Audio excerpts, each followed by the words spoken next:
Bonjour tout le monde.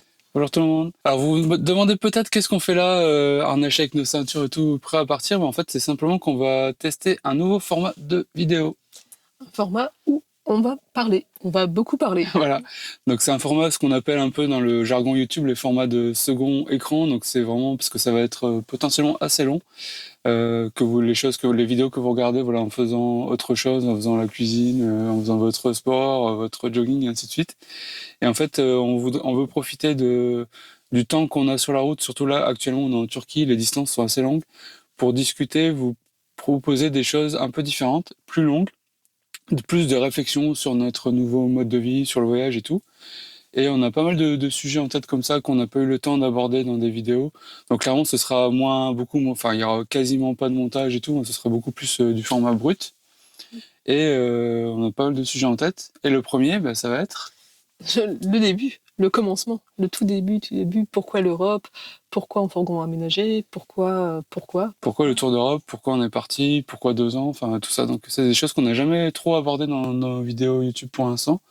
Donc, on va vous expliquer ça finalement, l'origine de ce projet un peu fou de Tour d'Europe. Donc, puis, ben, dites-nous du coup en commentaire si ce format vous plaît, si ça vous intéresse qu'on en fasse d'autres. Bon, voilà, c'est vraiment une tentative, on expérimente. Donc, c'est parti. Direction Direction. Pergamon, en Turquie. Mais ça, c'est pas l'objet de la vidéo. Bon, Pergamon qui se trouve à 1h30, 2 heures de route, c'est ça? Ouais, on a 1h50 de route, donc bon, je pense pas que ça va durer 1h50, Voilà, on je vous vous rassure. rassure. Mais il y a moyen que ça dure un certain temps. Bon, et pour la petite histoire, on a accroché la caméra littéralement à Goldorak, là, notre figurine. Donc, parce qu'on n'a pas trouvé de meilleur endroit, donc Donc ça va secouer un peu. ça risque de secouer un peu. Hein. C'est parti. Alors les routes d'ailleurs sont... Je vais faire un petit peu de réglage, non, sont plutôt bonnes en Turquie. Hein. Ça, Elles sont même très bonnes. Mais revenons-en à notre sujet, du coup, qui est le pourquoi du Tour d'Europe, pourquoi ce voyage au long cours, pourquoi l'Europe, pourquoi 2 ans. Donc on va commencer, c'est plutôt Alice qui va commencer. Je pense que c'est toi un peu qui avait... c'est toi qui avait un peu plus, voire beaucoup Initier plus... le projet. Ouais, qui avait un projet de voyage au long cours, bien avant qu'on se rencontre d'ailleurs. Oui, bien avant qu'on se rencontre, parce que moi j'ai toujours eu un projet de voyage au long cours. Enfin, même quand j'ai été embauchée, quand j'ai commencé à travailler, mon but c'était déjà de prendre une année sabbatique pour pouvoir voyager. Enfin, ça fait un peu leitmotiv, ça fait un peu monomaniaque comme ça, mais oui, c'était ça. Et donc au début c'était plutôt un tour du monde, plutôt en sac à dos. Le tour du monde s'est vite transformé en tour d'Amérique, enfin plutôt de l'Amérique du sud au nord en fait. Et le fait est que, en fait, l'année juste avant l'année où je devais partir, où j'aurais aimé partir du moins, et ben, on m'a diagnostiqué une sclérose en plaques. Donc là, ça a été un peu plus compliqué. Et je me suis un peu acharnée, quand même, dans le sens où, au début, j'étais sous Tecfidera. Donc, en fait, le Tecfidera, c'est un traitement avec 2 cachets par jour, un le matin et le soir. Et donc, je me suis dit, bon, je peux partir 6 mois, revenir 6 mois, repartir 6 mois. Donc, comme ça, j'aurais fait l'Amérique du Sud en 6 mois. Enfin, je serais allée en Amérique du Sud 6 mois. Et je crois qu'on a un accident de... Ouais. Bon, on a un tiroir qui s'est ouvert, ça arrive, Ouvert, bon. le bruit que vous entendez. Vous avez les aléas de la van life en direct. Et donc voilà, je serais partie 6 mois en Amérique du Sud, je serais revenue 6 mois et je serais repartie 6 mois en Amérique du Nord. Ouais, d'ailleurs, on en reparlera, mais la maladie d'Alice, c'est aussi une des raisons pour lesquelles on est parti en Europe et pas forcément à l'autre bout du monde. Et donc voilà, ça a été ça pendant quelques années. Puis finalement, le Tecfidera ne me convenait pas. J'étais 2 ans sous Tecfidera. J'ai refait une poussée, donc quand c'est comme ça, il y a un changement de traitement.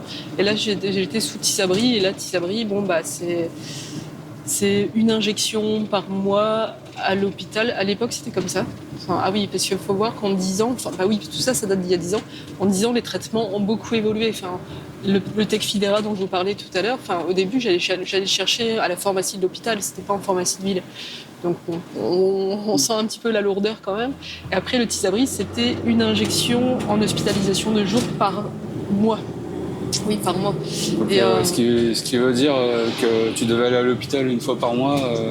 oui, Et pour avoir c'était une assez perfusion. lourd, hein. Ça durait un certain temps et tout, ça peut te bloquer quasiment Bah, la journée. ouais, Quoi. c'était la journée en fait. Donc ça, c'était pas possible. Et puis ce là c'était vraiment plus possible de partir. Voilà. Et du coup, bon, bah, c'est pas que le projet s'est délité. Enfin, il aurait fallu vraiment que je parte m'installer, vivre dans un autre pays ou quelque chose comme ça pour que ce soit plus stable. Enfin, c'est-à-dire me faire les injections ailleurs en fait. Et puis j'ai rencontré Timothée et puis voilà, le projet est plus ou moins reparti, enfin, j'ai envie de dire. Enfin, on a commencé à en parler. Ça, ce qui est bizarre, c'est que parce que moi, j'avais jamais vraiment eu de projet de voyage au long cours. Pourtant, j'ai pas mal voyagé et tout, mais je sais pas pourquoi. Peut-être parce que ça me paraissait inaccessible, trop compliqué d'un point de vue arrêter le boulot, mettre de l'argent de côté et tout. C'est pas un truc que j'avais en moi, entre guillemets. Et pourtant, j'ai pas été très difficile à convaincre. Ouais, j'allais te demander, tu regrettes pas ou pas? Non, pas du tout. Non, mais c'est vrai que finalement, parce qu'on a rencontré des gens qui nous avaient dit, d'ailleurs, ça m'avait marqué, moi. Là, vous avez eu de la chance, parce que finalement, j'aurais très bien pu dire, enfin, vous avez de la chance en tant que couple d'être d'accord là-dessus, parce que j'aurais très bien pu dire, ah non, jamais de la vie, je veux pas lâcher mon boulot, ou c'est trop, j'ai peur, enfin, tu vois, enfin. C'est trop risqué, machin. Et puis, et inversement, voilà, c'était plutôt dans ce sens-là. Et au final, on n'a jamais eu. En fait, moi, ce qui m'a marqué, c'est que quand on a eu le projet qui s'est concrétisé et tout ça, même au début, c'était plus du coup un tour d'Amérique, parce que c'était ton projet à toi.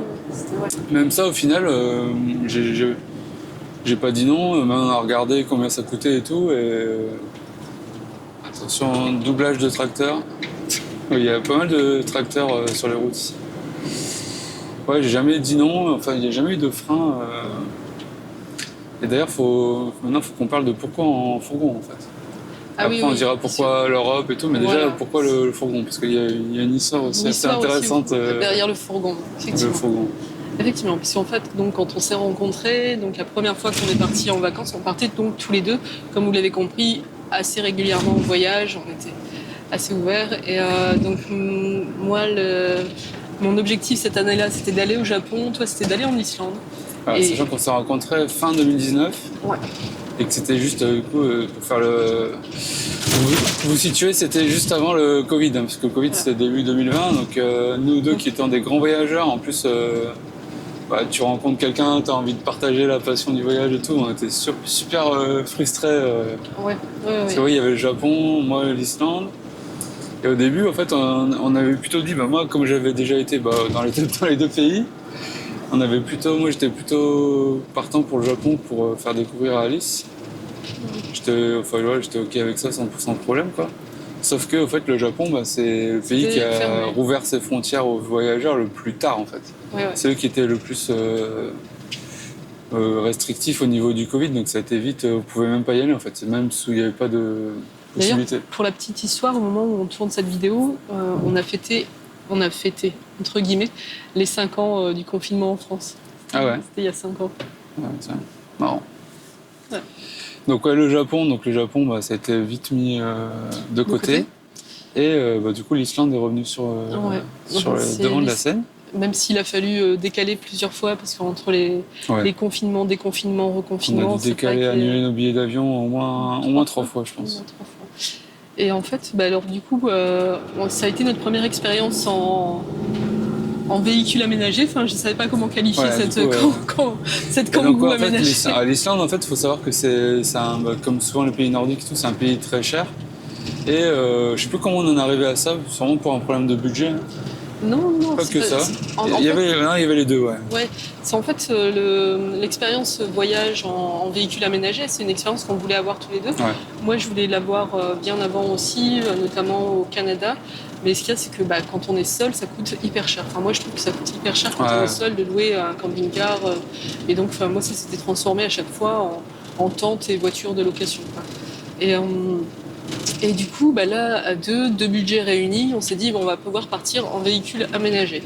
Bon, et ce qu'il y a, c'est là, pour le coup, comme ça coûte quand même un peu cher en Islande, on est parti sur un kangou aménagé. Ouais.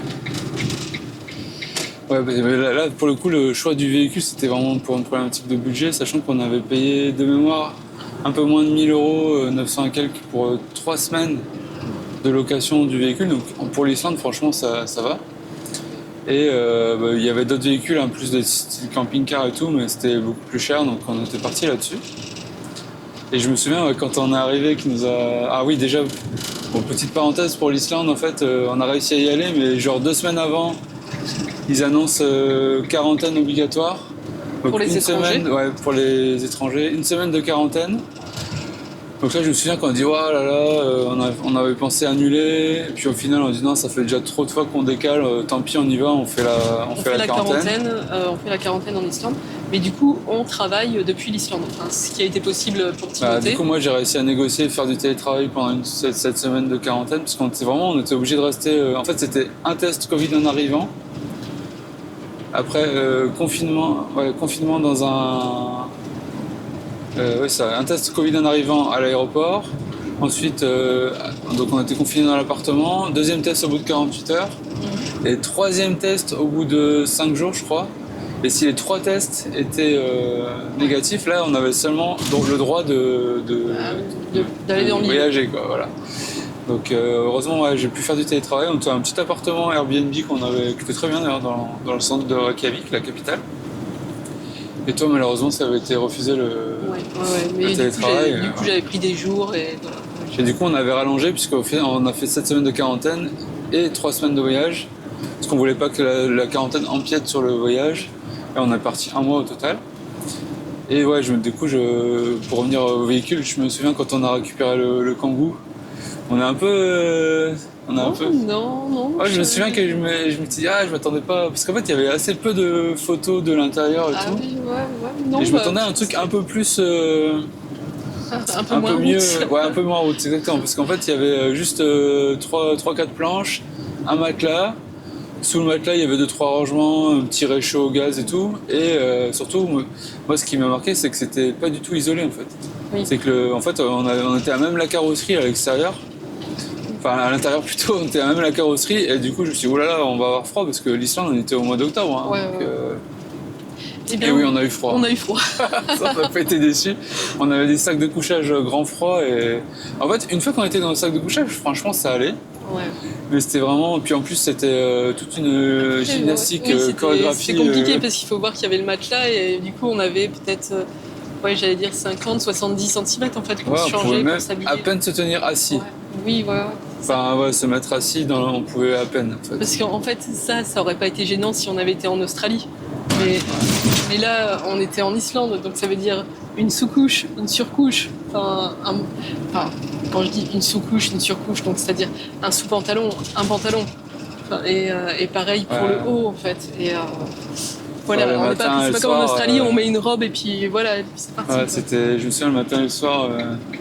Même je pense qu'il y en a un qui commençait et puis l'autre, le premier qui avait fini, sortait pour laisser plus de place puisqu'il fallait s'étirer. Se contorsionner, ouais, c'était... Mais c'était une aventure. C'était une expérience en tout cas. C'est une aventure. Et c'était une expérience qui nous a plu parce que c'est de là qu'on a décidé d'investir dans Goldora. Ouais, en fait on s'est dit, on a bien aimé le principe du véhicule aménagé, on va dire.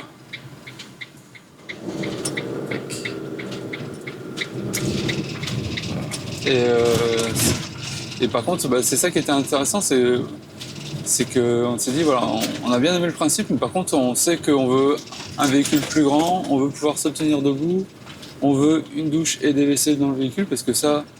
en Islande, c'était pas si gênant que ça, parce qu'en fait, de toute façon, on est obligé d'aller en camping. En camping, en fait, donc... au final, c'était pas si gênant que ça, quoi. Non, et c'est surtout qu'en fait l'Islande c'était pour 3 semaines. Enfin, on n'était pas sur un voyage au long cours comme là maintenant où il serait peut-être plus compliqué de trouver, d'avoir à tout le temps trouver des douches, des toilettes. Oui, c'est ça, ouais. Du coup, on savait à peu près ce qu'on voulait, même si on n'avait jamais expérimenté de véhicules comme celui qu'on a actuellement, de camping-car, de gros fourgons et tout. On savait qu'on voulait pas un Kangoo. Et je termine l'histoire d'Islande parce que juste c'était incroyable. En fait, comme c'était en plein milieu du Covid et que vous imaginez qu'il y a très peu de personnes qui ont fait l'effort de faire ce qu'on a fait la semaine de quarantaine et tout, on était absolument seul au monde en Islande. Mais vraiment, hein, je me souviens qu'il y avait des spots très touristiques avec des cascades et tout, où il y avait que nous sur le parking, c'était assez fou. Et c'était, c'est rien que pour ça, moi c'est un truc, c'est un premier gros voyage tous les deux et tout. Enfin, c'est un truc C'est chouette. dont je me souviendrai vraiment tout le temps, quoi. Puis les aurores boréales, on en voyait quasiment tous les 2 jours. Enfin, Oui. c'était fou. Et du coup, en rentrant de l'Islande, voilà, après le Covid commençait à se, enfin, voilà, ça commençait à se. Ouais, ça faisait encore des hauts et des bas, je crois. Il y avait des hauts et des bas, mais c'était moins chiant entre guillemets. Les frontières commençaient à s'ouvrir et tout. Et c'est là qu'on s'est dit, il faut qu'on achète on a envie d'acheter un fourgon, enfin un véhicule aménagé. Et on a commencé à chercher. Et ce qui est assez marrant, parce qu'on en reparlait il y a pas longtemps, c'est qu'en fait, quand on a cherché à acheter Goldorak et tout, on n'avait pas encore le projet de Tour d'Europe. En fait. Non. Oui, non, c'est vrai. En fait, ça paraît pas très logique, mais en fait, c'était juste, on voulait l'acheter pour pouvoir partir en vacances avec, mais les vacances classiques, entre guillemets. Ouais. Non, c'est vrai que c'était pas. Je vais faire un petit arrêt pour refermer le tiroir, parce que je vois qu'il est loqué. C'est refermé tout seul. Mais c'est refermé tout seul, C'est la magie. La magie de la route. Ça le fait quand on prend les virages. Tac. Petit arrêt, vous pouvez aller prendre un café si vous voulez. Non, ce sera pas long. Hop.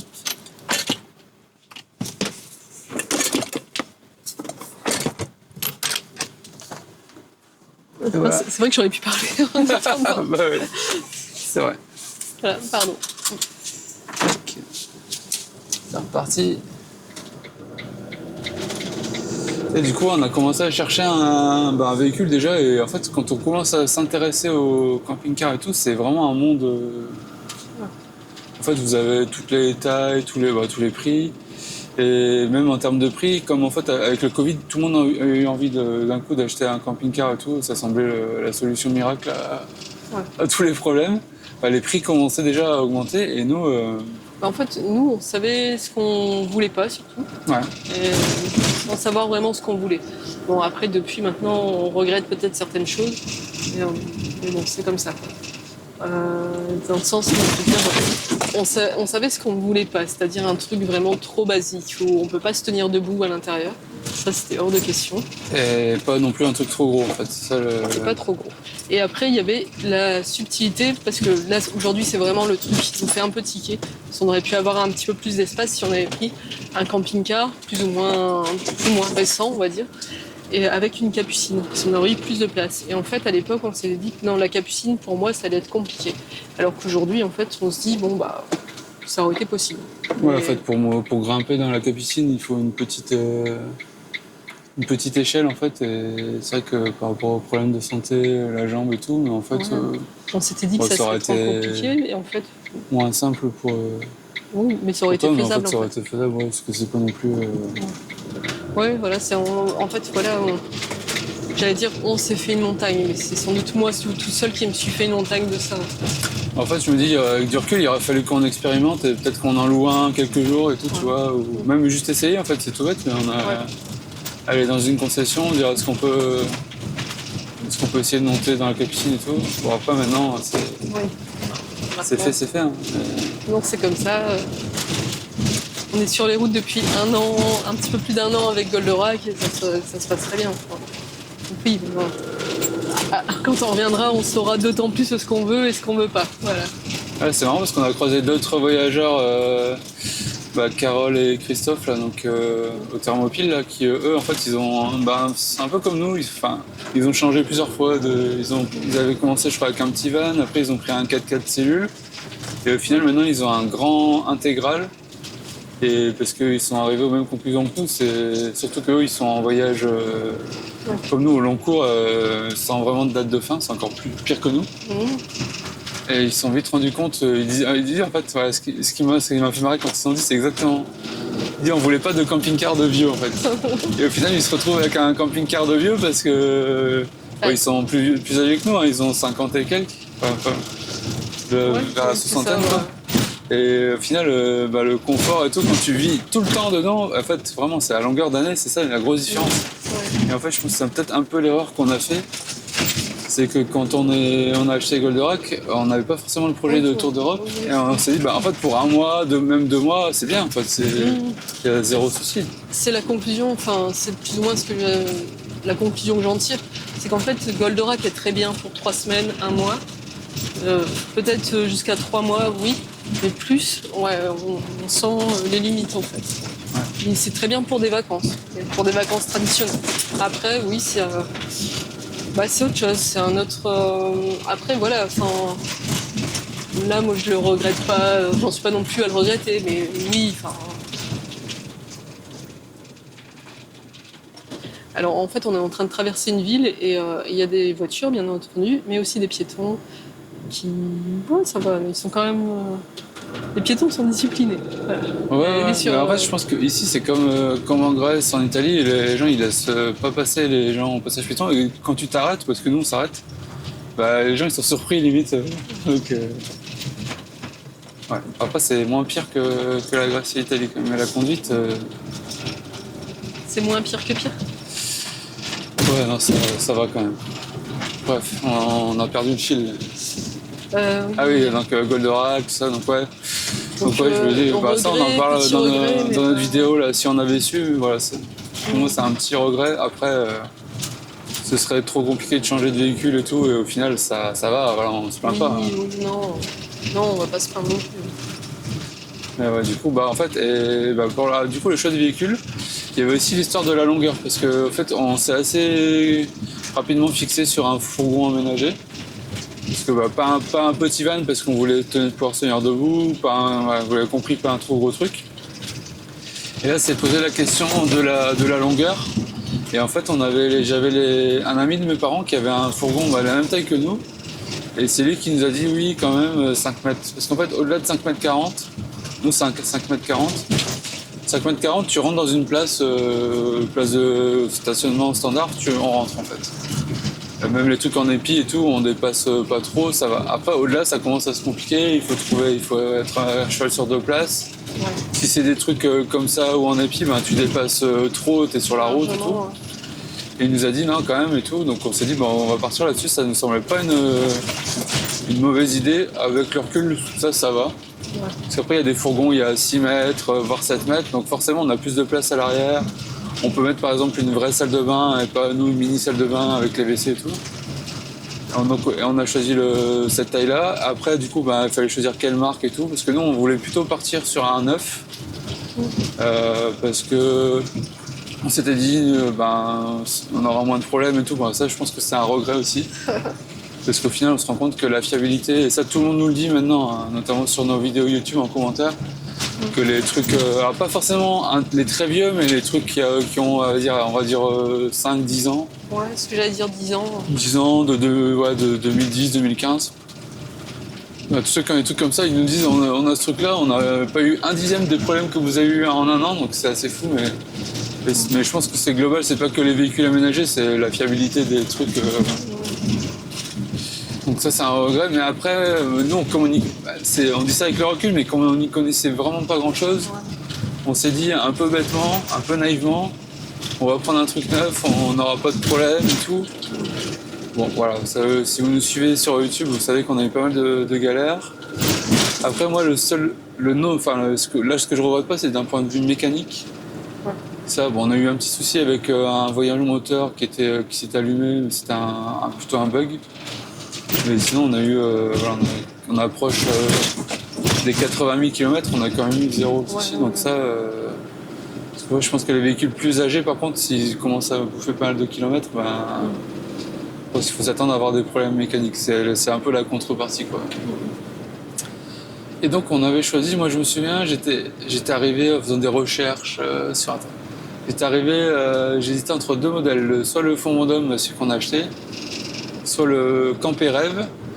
Et ce qui a fait la différence, même si le Campé Rêve, il avait des trucs que j'aimais bien moi, c'était qu'on voulait un chauffage sur le gasoil et que le Campérel c'était sur le gaz en fait. Et ça, bah, même si on a eu un gros souci de la bougie, Ce que j'allais dire. bah, on regrette quand même pas parce que c'est quand même hyper pratique de pas avoir des bouteilles de gaz à changer. Oui, ouais, Et tous les gens qu'on croise nous disent que c'est quand même galère parce que selon les pays, c'est pas les mêmes embouts, c'est pas le même gaz. Alors, apparemment, il y a la solution de mettre du gaz avec du GPL. GPL pas pour le moteur, hein, mais du GPL pour le chauffage, la cuisine et tout, qui semble être quand même un compromis assez intéressant parce que le GPL, on en trouve partout. Et il faut savoir que dans les pays, notamment la Grèce et tout, en fait, ils arrivent à remplir le GPL. A priori, c'est pas vraiment autorisé, mais ils le font quand même, quoi. C'est ce que j'ai compris, hein. C'est pas ce qu'on a. Et donc, on a choisi ce véhicule. Et après, bah, une fois qu'on s'était... je me souviens qu'on est allé le voir en concession à Lille. Bah, c'est ce modèle-là qu'on a aujourd'hui. Et on a dit, waouh, c'est ça qu'il nous faut, quoi. Je me souviens que c'était... C'était un coup de foudre. Ouais, alors d'ailleurs, c'est un petit conseil que je vous donne si vous êtes à la recherche d'un véhicule. Attention à l'effet waouh, en fait. Hein. Ouais, voilà. Parce que je pense qu'on s'est un peu fait avoir là-dessus. Ouais. Parce que, ouais, ils mettent plein de LED. C'est sûr que c'est super joli, c'est bien aménagé, tout ça. Hein.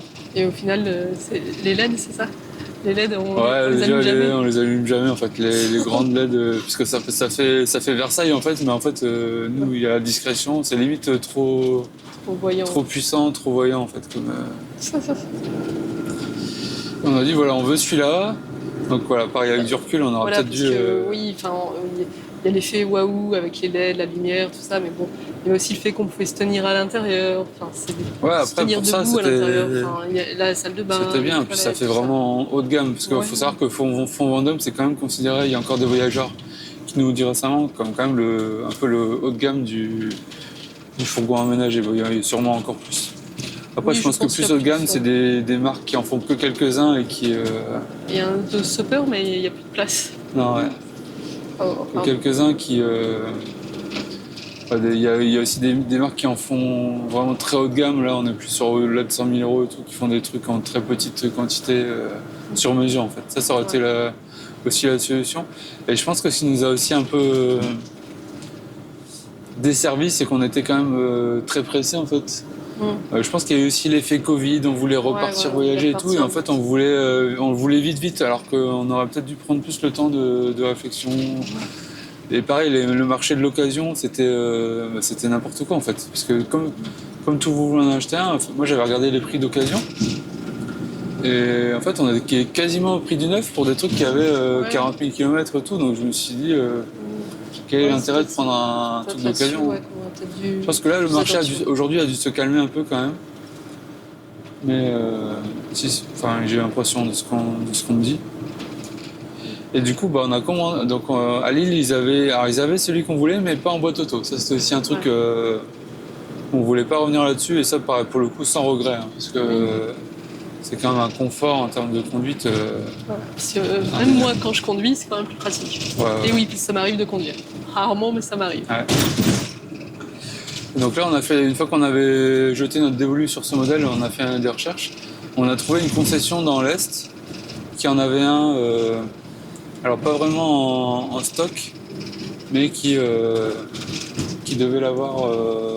Oui, en fait, il faut savoir que c'est des gammes tous les ans, et le concessionnaire avait déjà précommandé en fait auprès du constructeur Fond Vendôme, enfin l'aménageur Fond Vendôme, le fourgon, et il devait le recevoir sous 3-4 mois, sachant que si on voulait par exemple à Lille, il nous avait dit c'est trop tard, les commandes de 2021 elles ont été faites. Il aurait fallu qu'on attende la commande d'après, donc on était sur plus de 1 an de délai. Quand je vous dis que c'était la folie en termes de... Ouais, tout le monde voulait acheter un fourgon, vraiment... c'était ça partout en fait. Hein. C'était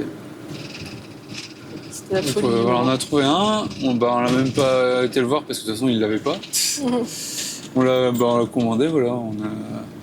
Et on devait le recevoir au mois de mai 2021. Ouais, c'est ça. Ouais. On devait le recevoir au mois de mai 2021, on devait partir dans la foulée en vacances avec, dans les Asturies d'ailleurs. Et au final, on est parti en vacances dans les Asturies, mais sans le fourgon. Ouais, parce que du coup, il y a eu évidemment des retards. Et ils nous ont dit que c'était par rapport au Covid, qu'il y avait des problèmes par rapport aux pièces, tout ça. Sachant qu'en fait, j'ai eu le fin mot de l'histoire, en fait, il manquait juste la table. Et ils ne pouvaient pas nous livrer le fourgon sans la table. Et alors pour la petite histoire, table qu'on a enlevée depuis. Enfin, on l'a pas enlevée, c'est dans notre van tour numéro 3, je crois. Ouais, on en parle, c'est plus la fixation de la table était vraiment nulle. Elle se détachait pendant qu'on roulait et tout, c'était hyper dangereux. Donc on a refait la fixation, mais oui, c'est pas... De base, c'est pas un bon système, quoi. Et donc, bah oui, donc on est quand même parti aux Asturies, mais du coup, on a choisi de... On y a été en voiture, en fait. Voilà, des vacances classiques, voiture, hôtel. Et on a récupéré le van à nos retours le fourgon à nos retours de vacances. Qui fait du bruit. Et première vacances, c'était aux Pays-Bas, si je dis pas de bêtises. Enfin, vacances. Ouais. Enfin, c'est en week-end, je crois. C'était d'abord un week-end. Un week-end, voilà. Et, bon, c'est vrai que les Pays-Bas, c'était pas loin de chez nous. C'était 2-3 heures de route. Et voilà, ça nous a permis de nous faire un peu la main et tout. Et après, voilà. Dans la région des Pays-Bas qui s'appelle la Zélande. La Zélande, on a découvert et qu'on a bien aimé. Ouais, qu'on vous recommande. C'est assez peu, c'est moins touristique et tout, c'est moins connu, mais c'est vraiment les grosses îles au sud de la Hollande. Et voilà, une fois qu'on avait les véhicules, et après, une fois qu'on a eu le véhicule, qu'on a fait des petits voyages et tout, là, le projet de Tour d'Europe a commencé à se matérialiser de plus en plus, en fait. Ouais, on a commencé à en parler, à voir, et tout ça. Et pour du coup revenir, en fait, du coup, on revient au projet de Tour d'Europe. Au départ, c'était plus le Tour d'Amérique. Oui, c'est vrai. On avait commencé à regarder. On avait aussi commencé à regarder combien ça coûte d'emmener le fourgon en Amérique. Ouais. Et donc là, c'était de mémoire 6-7 000 €. Juste l'aller. Hein. Donc on met le fourgon dans un conteneur sur un porte-conteneur et puis ça met un certain temps, c'est assez long et tout. Donc déjà, il y a ce point-là où on s'est dit, c'est quand même très cher. Ouais. Il y en a qui le font, hein. C'est vrai que pour un an, on peut se dire, bon, ok, machin. Après, nous, avec du recul, si on avait choisi Tour d'Amérique, on aurait peut-être plutôt acheté un fourgon là-bas, en fait. Place, Je pense que ça, vu le prix de... Le prix de la traversée. La traversée, c'est pas trop... Ça vaut pas trop le coup, quoi. Ouais, mais si on faut compter le prix de la traversée, je pense qu'on a une bonne occasion. On peut avoir une occasion au Canada ou aux États-Unis, et encore plus en Amérique latine, mais je suis pas sûre qu'en Amérique latine ils soient très branchés camping-car. Ouais. Je sais pas. Et donc il y a eu ce point-là, et puis comme on vous l'a dit tout à l'heure, du coup la santé d'Alice, on s'est dit, les États-Unis, tout ça, c'est plus risqué.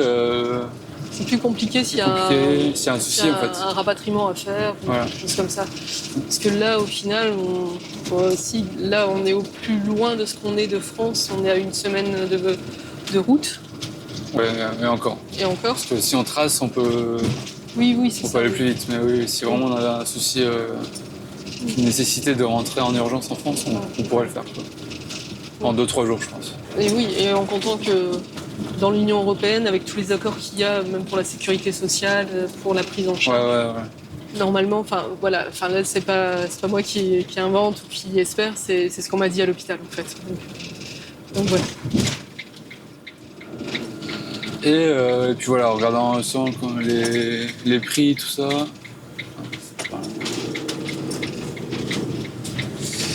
Les prix, finalement, je crois que c'est moi qui avais eu l'idée de dire l'Europe.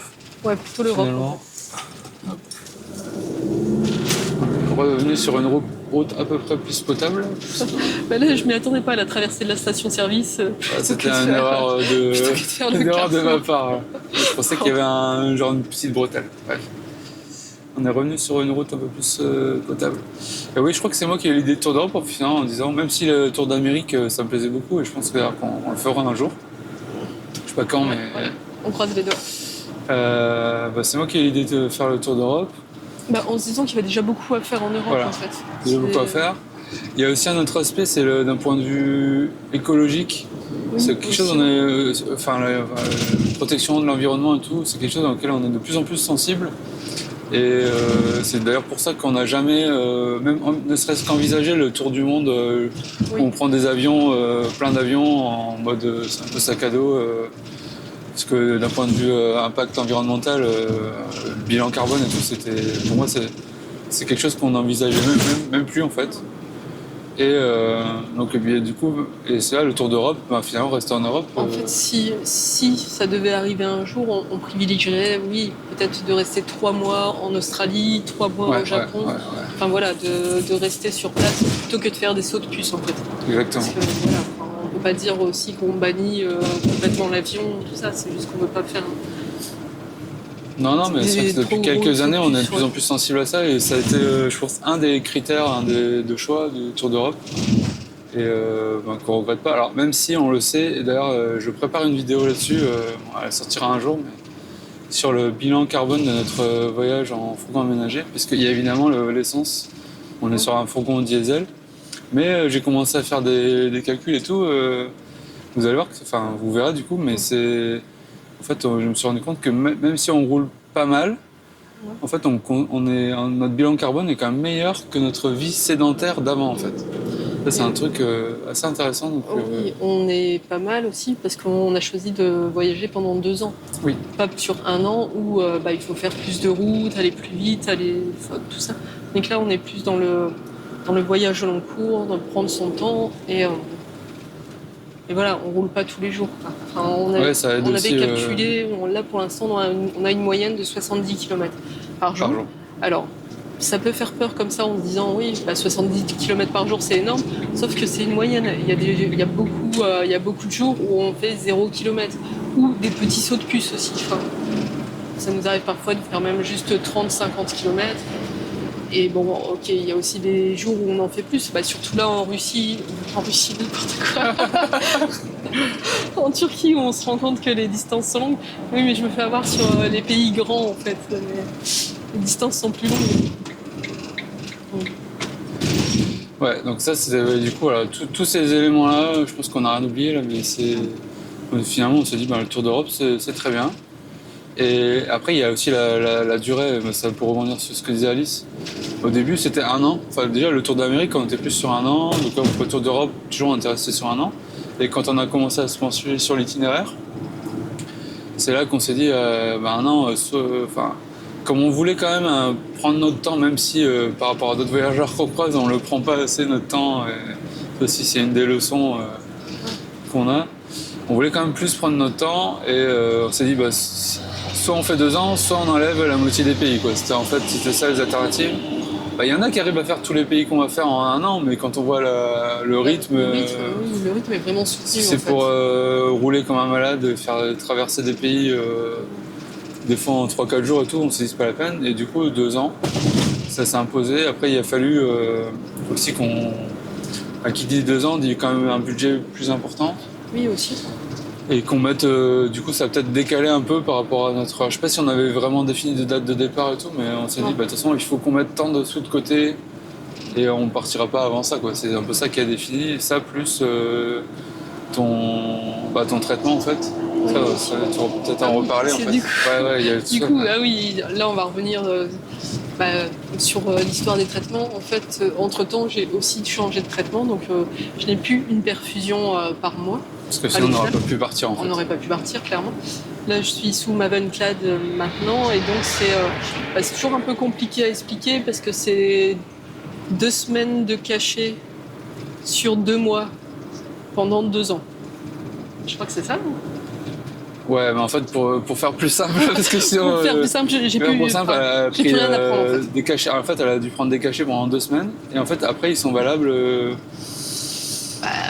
pas forcément à vie, mais en tout cas plusieurs années. Et il y a des check-ups et tout. D'ailleurs, Alice va rentrer en France bientôt pour faire des check-ups, mais en fait, ça peut être valable plusieurs années.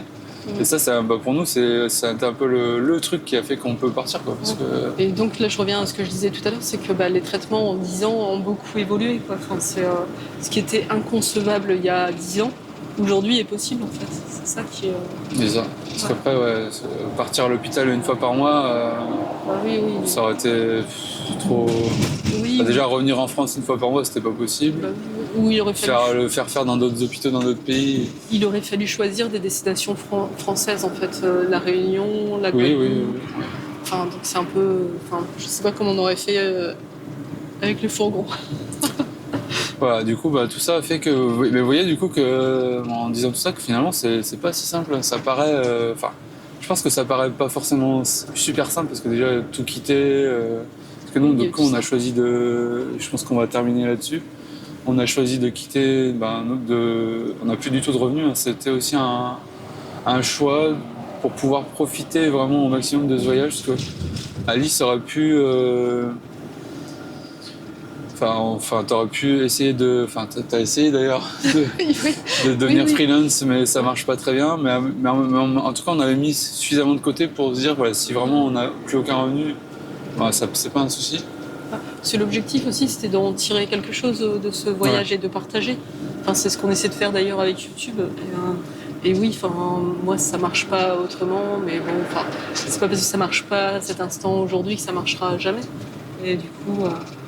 Voilà. C'est des expériences de vie. En fait, moi, j'aurais pu aussi. J'avais pensé. En fait, moi, je travaillais dans la cybersécurité et quand on faisait déjà beaucoup de télétravail et tout, ça aurait été. Alors, j'ai pas demandé à mon employeur, hein, donc je sais pas s'ils auraient accepté, mais en tout cas, techniquement, logistiquement, ça aurait été possible de peut-être continuer à travailler un peu, ou alors de me mettre que je bascule en mode freelance et tout. Je sais qu'il y en a qui le font, une nomade digitale, comme on dit. Mais en y réfléchissant, je me suis dit ça aurait été d'autres contraintes, du stress. Voilà, et puis je me suis dit, et puis ouais, et puis pour eux, il y aurait eu un stress. Enfin, si on avait choisi ce mode-là, de dire il faut qu'on travaille pour avoir suffisamment d'argent pour continuer à voyager. Enfin, je sais qu'il y en a qui le font et je suis admiratif parce que et du coup, on a dit, moi je préfère, on a choisi d'un commun accord de mettre suffisamment de côté pour dire finalement on a de quoi vivre, tenir sans revenu pendant 2 ans. Donc voilà, il y a eu plein... Et on a choisi, du coup, moi j'ai eu la chance de pouvoir faire un congé sabbatique de 2 ans, ça a été accepté. Et moi, j'étais et je suis encore journaliste, mais effectivement, c'est plus compliqué que ce que je pensais. Enfin, moi, je me doutais bien qu'on n'allait pas m'ouvrir les portes des rédactions à bras ouverts. Enfin, on m'attend pas, on n'a pas besoin de moi. Pourtant, il me semblait que je proposais... Enfin voilà, de ce qu'on voit, de ce qu'on vit. J'ai déjà fait des propositions, ça marche pas vraiment, mais les sujets... Pour préciser quand même, Alice a démissionné, parce qu'elle était journaliste... dans la presse locale. Dans la presse locale, et a ouvert son auto-entreprise pour pouvoir proposer des piges en journaliste freelance. Et au début du voyage, t'as pas mal essayé et tout, mais c'est compliqué. Ouais. Apparemment, c'est pas... Ça semble être, avec les retours qu'on a eus de différentes personnes et tout, ça semble être compliqué pour tous les pigistes en général, mais je pense qu'une fois que si t'as pas un réseau, des contacts et tout, donc ça ne fonctionne pas et c'est dommage. Mais du coup, là, on a plutôt par rapport à ça basculé sur YouTube où on se dit finalement, et d'ailleurs on est tombé sur un truc il y a pas longtemps. Hein. Ah oui. Il y a pas mal de... Oui, c'était sur un post LinkedIn où j'ai lu est-ce que les journalistes aujourd'hui ont encore besoin des médias?